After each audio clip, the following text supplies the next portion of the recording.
May 19th, 1940. Today is 10 days since the start of Fall Gelb. Today, the German troops are within spitting distance of the English Channel. Tomorrow, they will reach it and encircle hundreds of thousands of Allied troops. Heinz Guderian and his Panzer Force are one step closer to victory.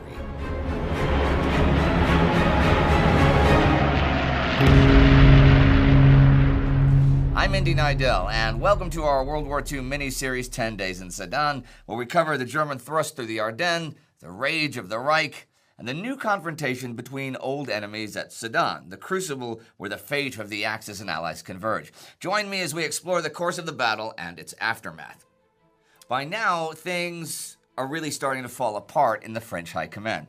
I didn't really have time to talk about it before. Back on the 17th, French Prime Minister Paul Reynaud decided to remove both Defense Minister Edouard Daladier and Army Commander Maurice Gamelin from their positions. The two men are officially relieved today and tomorrow. And the next couple of days are a bit of a transition period as their replacements are brought into office. So who are the new top dogs? Who are France's last hopes? The men who will turn things around and snatch victory from the jaws of defeat? Well, Philippe Pétain is recalled from his role as ambassador to Spain to become deputy prime minister and defense minister, while Maxime Weygand is brought out of retirement in the Levant to serve as head of the army.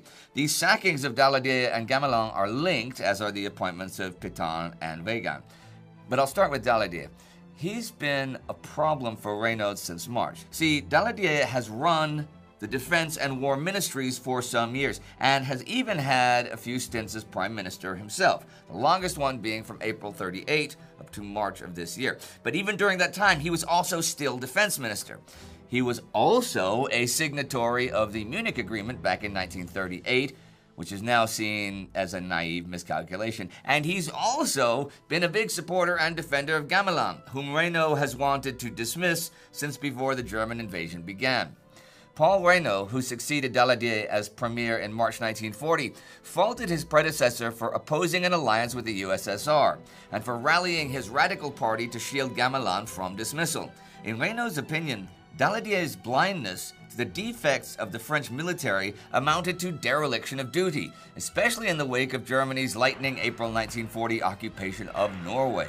Reynaud attributed the defense ministry's victory without battle complacency to Daladier's naive fantasy that the besieged German economy would magically implode, or the German people under the iron thumb of the Gestapo would rise up and overthrow Hitler.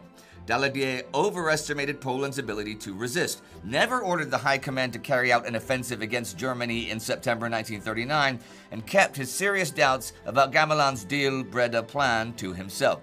Nor did he force his commander-in-chief to reinforce the Ardennes front, even though the vulnerabilities of this French defense hinge had been pointed out at least since 1938, and some might argue since 1870. So, according to the powers that be, if you pick up any thread of the French failure and follow it back far enough, you'll find Daladier's hand in it. How then has he managed to last so long? Well, because Reynaud has been relying on Daladier's center-left radical party to prop up his own premiership. You might think that it's a bit silly, parties playing politics at a time of national emergency, and maybe it is, but go and read about French politics throughout the 1930s, and you will see how real of a concern this actually is. His replacement, Philippe Pétain, isn't likely to have much time to reform anything or make any meaningful difference to the French army's organization at this late stage. And Reynaud knows this. Pétain, the Lion of Verdun, is still a famous, a revered name in France, and the hope is that his return might conjure up memories of the French final victory in 1918, a banner of French militarism and glory for the proud soldiers to rally around and rediscover their steel. Sounds desperate, right? It is, but not likely the worst idea in their current situation. I doubt there will be any unintended consequences in the near future for giving Pétain a senior position in the French government at this late stage either. Probably not. Gamelin's own dismissal is a little more cut and dry, but still heavily linked to Daladier's. His fixation with the deal plan has of course already proven to be a colossal strategic mistake, and now the blame for following that plan is laid squarely at his feet. That's not really fair, though, because while the deal plan turned out to be a misjudgment, it remained a pretty rational idea at the beginning of May 1940, and Gamelin was by no means the only supporter of it. In fact, if the Germans had stuck to their original idea for an offensive, sweeping through Belgium to the northern French coast, you could argue the deal plan would have been the perfect counter. We'll talk more about the German planning and why it was changed in our upcoming long-form documentary about all this, though. So if this is hard to follow, do not worry. In the field, Gamelin has shown to be quite detached, distant from the battlefield and from his men. I shall now offer a few different criticisms of his performance, starting with his command style. He preferred to be thought of as a philosopher general who managed resources and composed detailed plans to do so. He and his 15-officer staff were ensconced at Château de Vincennes on the eastern outskirts of Paris, so he could be near the political power centers. Eschewing radios for fear that the Germans could locate his headquarters by homing in on their transmissions, he relied on the national telephone and telegraph network and motorcycle dispatch riders for communications with his GQG headquarters at Montreuil, which prepared, elaborated, and distributed his guidance, resulting in a decision cycle time of nearly 48 hours. In the same vein, Douglas Porch called him a general tailor-made for Daladier and the phony war. A picture starts to emerge of him as an armchair general, someone without the tenacity or the drive to get things done on the ground, often with his head buried in ledgers and notebooks rather than the realities of war. In some circles, he's seen as Daladier's failed protege, each man unable to be separated from the failure of the other. Perhaps more damningly, Robert Forczyk directly connects Gamelin's leadership to the failures at Sedan.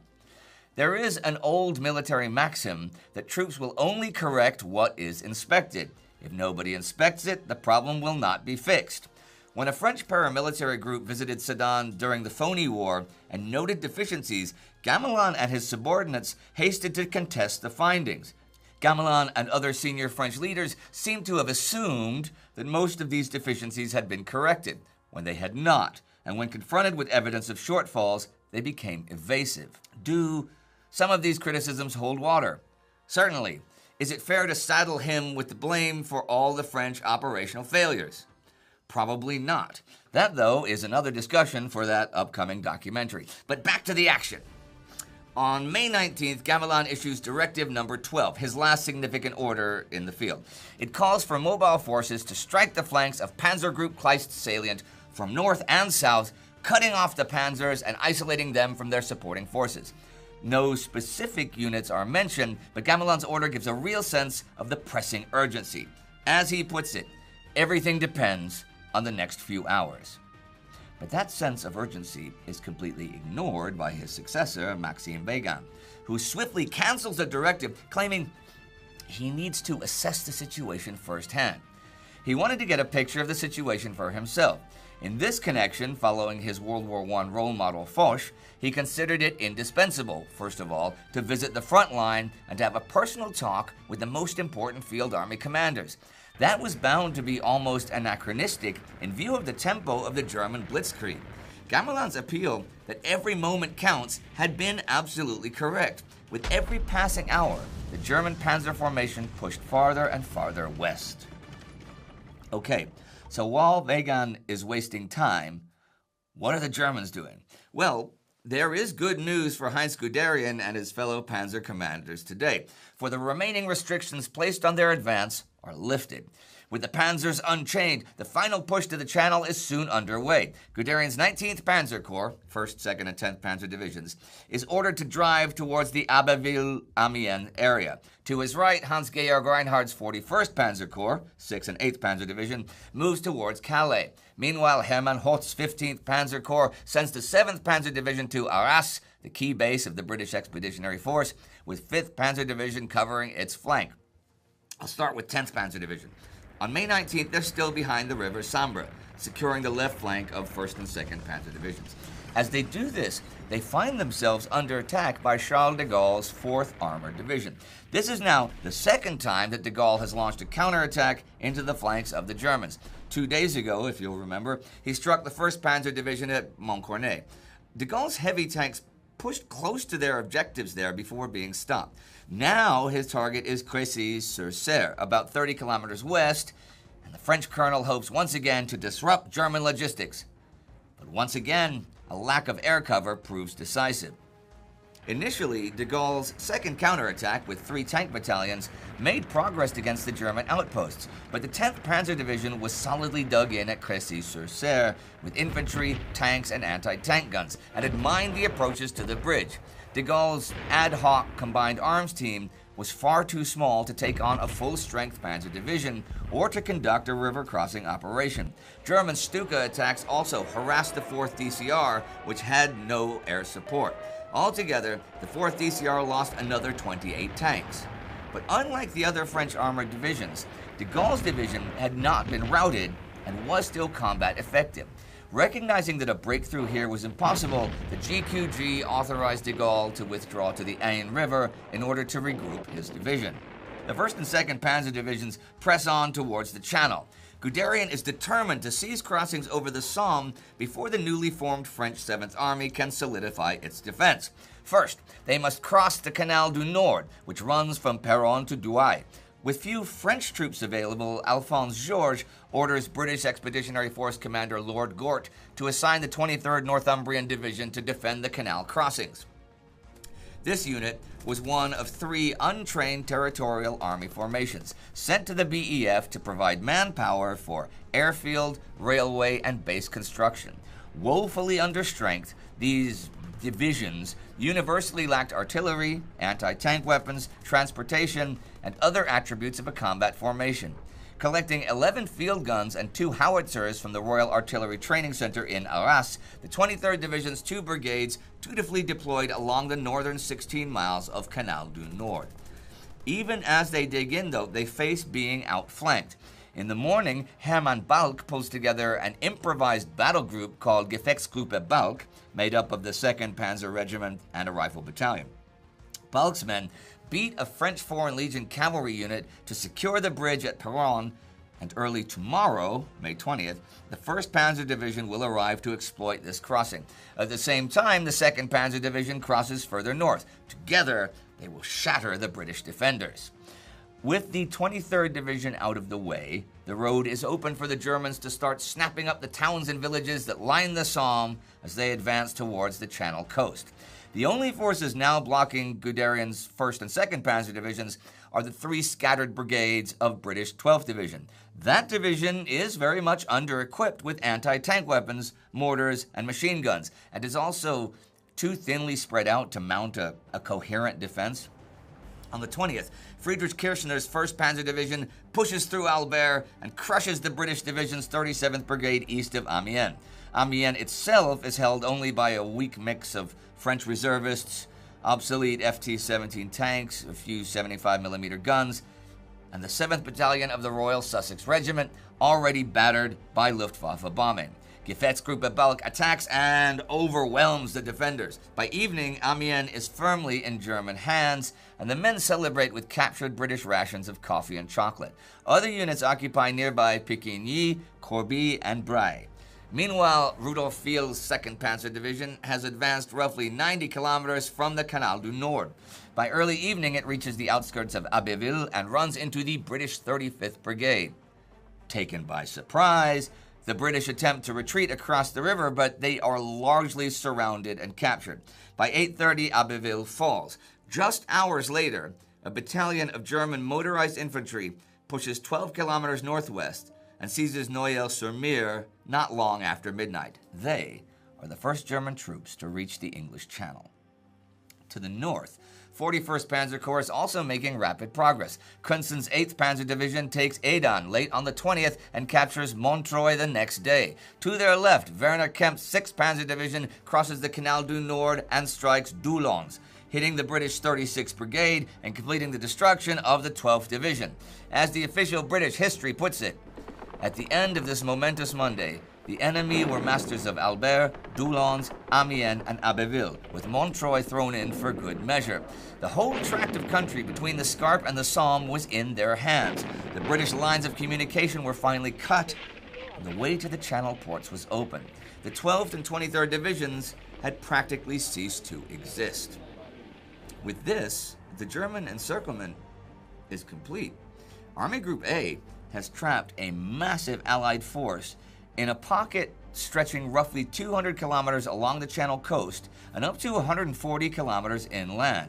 Inside this are the Belgian Army, the British Expeditionary Force, the French 1st and 7th Armies, and remnants of the French 9th. General Gerhard von Rundstedt's Army Group A now prepares to swing north, acting as a hammer to smash the trapped Allied armies against the anvil of Army Group B, which is advancing westward through Belgium. Okay, but what about the plan to cut off the German salient? To cut off the tortoise's head, as Winston Churchill put it. The idea that the trapped Allied forces could turn around and they could trap the trapper. Well, it never happens. Weygand spends his first few days as head of the French army flying around France and Belgium to assess the situation in person. On May 20th, he visits recently appointed ministers in Paris. The next morning, the 21st, he flies into the Flanders pocket to meet with Gaston Billotte, commander of the French 1st Army Group. He then heads to Ypres to confer with French and Belgian commanders, as well as Belgian King Leopold III. British Chief of the Imperial General Staff, General Edmund Ironside, decides to take the initiative. Frustrated by French inaction, Ironside visits BEF Commander Lord Gort and General Billotte. Together, they draft plans for an attack on the German corridor to begin May 21st. The force assigned for this job is an improvised formation called Frankforce, consisting of the British 5th and 50th Infantry Divisions and the 1st Army Tank Brigade, and led by Major General Harold Franklin. The French are to contribute 2 infantry divisions from 5th Corps under General René Felix Altmaier and 2 and a bit mechanized divisions from the 1st Cavalry Corps under General René Priou. But soon, coordination collapses. Altmaier is deeply pessimistic about the whole thing and threatens to disobey orders. Franklin doesn't seem to have been properly briefed on the plan, and he makes the incorrect assumption that this is just a limited attack to relieve pressure on the British base at Arras, so he keeps many of his troops back for defense. Ultimately, only 2 battalions of the Royal Tank Regiment, 2 British infantry battalions, and 1 French mechanized division go into action. They clash with Erwin Rommel's 7th Panzer Division, Max von Hartlieb's 5th Panzer Division, and the newly arrived SS Division Totenkopf. The British Matilda tanks perform well, shrugging off German anti-tank fire and causing panic among the inexperienced SS troops. But Rommel deploys 88mm flak guns to halt the advance, and his forces are able to rely on aerial support from the Luftwaffe. Despite initial gains, the British attack soon loses momentum. But although the counterattack fails, it reignites the flank panic in the German high command. Panzer Group Commander Ewald von Kleist fears the British may have a larger tank reserve than expected, and Army Group A Commander Gerhard von Rundstedt halts the panzers for another 24 hours, delaying the push to Calais and Dunkirk. But the Allies are unable to capitalize on this brief stay of execution. When Weygand returns to Paris the afternoon of May 22nd, he finally issues Operations Order Number 1. This plan, the Weygand Plan, is pretty much the same as the directive issued by Gamelin. By now, however, several days later, the moment has well and truly passed. From there, the story goes as we covered in our weekly episodes, especially the farcical drama and disaster in Allied command. The Germans take Boulogne on May 23rd. They enter Calais the next day. Rundstedt again halts the panzers from the 24th to 26th. This is the famous or infamous Dunkirk halt order, which gives the British time to set up a defense perimeter and begin evacuating their forces from the port. Once the panzers resume their advance, the BEF fights a desperate rearguard action under relentless Luftwaffe attacks. Eventually, Operation Dynamo will see almost 340,000 Allied troops ferried safely back to British shores. Churchill rallies the nation with his call to fight on the beaches. France surrenders on June 22nd. Hitler returns to Berlin triumphant. London braces for invasion. The Luftwaffe and RAF duke it out in the Battle of Britain. I will leave things there, though, for, I have covered all of that and the entire rest of the whole World War II on this channel. What better excuse do you need to go back and binge watch all those awesome 1940 videos.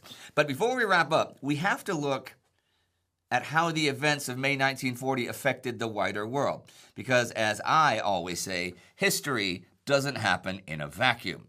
For Britain, the reaction is largely one of shock. Their closest ally, the titan that held off and held back German power in the Great War, is collapsing before their eyes, before the war machine has even really gotten properly going. Churchill himself already sees the war as a global struggle, one that will eventually grow to include other powers across the globe, perhaps even the USSR and the USA. The British are beginning to settle in for what will be a long and bloody war. Assuming leadership of the war effort, Britain will go on to encourage Free French leader Charles de Gaulle to continue the fight from the French colonies, and will impound or destroy French ships that refuse to surrender to British authority, fearing they might fall into German hands.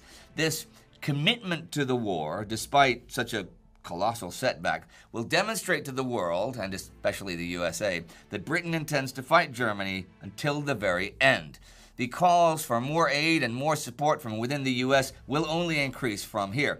But how loud are those calls right now? Well, they're still not loud enough that U.S. President Franklin Roosevelt can contemplate entry into the war. The moment that William Bullitt, American ambassador to Paris, learned of the deteriorating military situation is recounted in Karl-Heinz Frieser's The Blitzkrieg Legend. Daladier sat there totally incredulous and stupefied. Suddenly he shouted, "No! What you tell me is not possible! You must be wrong! It's impossible!" Gamelin had reported that a German panzer column had broken through and was approaching Rethel and Léon, 130 kilometers northeast of Paris. Thereupon Daladier screamed into the phone, "Then you must counterattack at once, like 1918. But Gamelin retorted, "With what? I don't have the reserves." As Bullitt reports, Daladier now slumped while his facial features became petrified. Unbelieving, he asked, "Then the French army is finished?" Gamelin replied, "It's finished." Roosevelt receives a report from Bullitt on the matter that same day, but it does not provoke any large change in U.S. policy, despite repeated requests from Paul Reynaud. The reality is that the U.S. in 1940 is perhaps even less prepared for the fight than Britain and France were, both in terms of land forces and in terms of popular support. As Churchill's private secretary will remark next month, the United States has been caught napping militarily and industrially. She may be really useful to us in a year, but we are living from hour to hour. For now, the U.S. remains nominally neutral, but continues its gradual and slow march towards awakening. Down in Italy, the impending collapse of France is beginning to occupy the thoughts of Benito Mussolini, who is similarly stunned by the spectacular German success. Mussolini does not want to sit idly on his thumbs while Adolf Hitler builds an empire, and he grows increasingly convinced that Italy must get in on the act before everything is wrapped up. As Hitler himself will comment, "First they were too cowardly to take part, now they're in a hurry so they can share in the spoils." An Italian declaration of war against France and Britain will follow on June 10th, opening up the Alpine Front in southern France and the North and East African theaters. And what about in Germany itself? This campaign has profound effects there too, both for Hitler personally and for the future of the Wehrmacht. It's important to remember that at this point, this is one of the greatest military upsets in the history of warfare, right? German success and Hitler's own position were by no means guaranteed before the invasion. After the hardships of the interwar years, the German people were not enthusiastic about plunging Germany into another war with uncertain results. There was resistance within the Wehrmacht itself too, quite strong resistance. But in the days and weeks following the Battle of Sedan, Hitler will come to personally take credit for the plan's success, despite some of his own misgivings, and all dissent will fall silent, for now at least. Hitler will become, to the German people, a strategic mastermind who has played the right cards for every hand and has undone their old enemy in mere weeks. His position and the road to further military conquest are both well secure.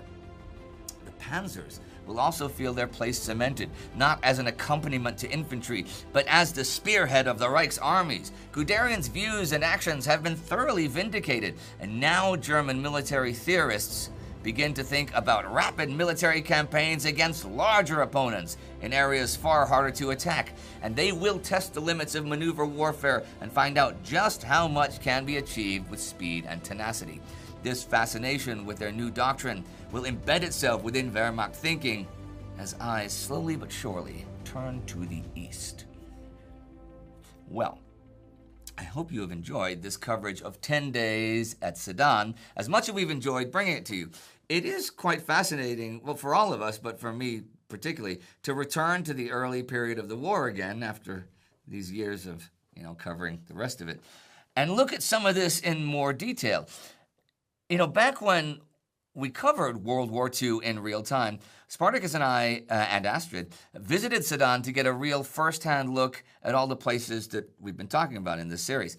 And half a decade later, we sent a team of our next generation of historians and production crew to the same place to prepare themselves for writing and producing this miniseries. And do not forget, we still have the long-format documentary to come, where we step away from the battlefield and talk more about the reasons things went this way, the motives as to why people made the calls they did, and the personalities that made those calls. I know many of you are curious to learn more about controversial guys like Charles Hunziker. It is there that you will do so. So stick around and you will eventually see that. I don't know exactly when it's coming out, but it's coming out soon. And it is thanks to you guys that we can carry on making miniseries like this, and we will carry on making miniseries like this, even after the main World War II series has wrapped up. You are the reason we can send teams out across Europe. You are the reason why our World War II channel is the longest and most detailed documentary on the war ever produced. And you're the reason it's still growing.